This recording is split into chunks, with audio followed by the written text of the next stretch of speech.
to another episode of the Drawing Science Club. I'm your host, Brenda, and today's lesson we're going to be learning about the life cycle of a bird. Here's what you need. You will need a jar, you will need a glue stick, you will need a little light, you'll need the printable from this lesson of the life stages of chicken, you'll need some scissors, and you'll need some crayons. Alright, let's get started. First thing you're going to want to do is color in your chicken. You can go as realistic or as abstract as you want here.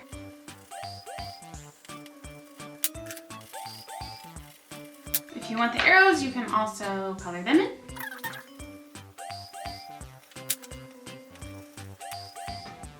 Alright, next we're going to cut these out.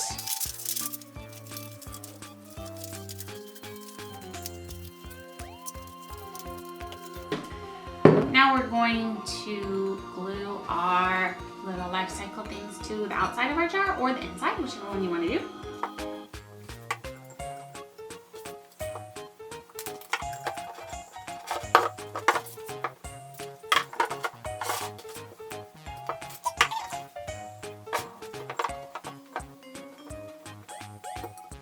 So there's the jar complete, and here's what it looks like. You got the adult laying the egg turns into the hatchling turns into the fledgling, and then the fledgling turns into the adult bird.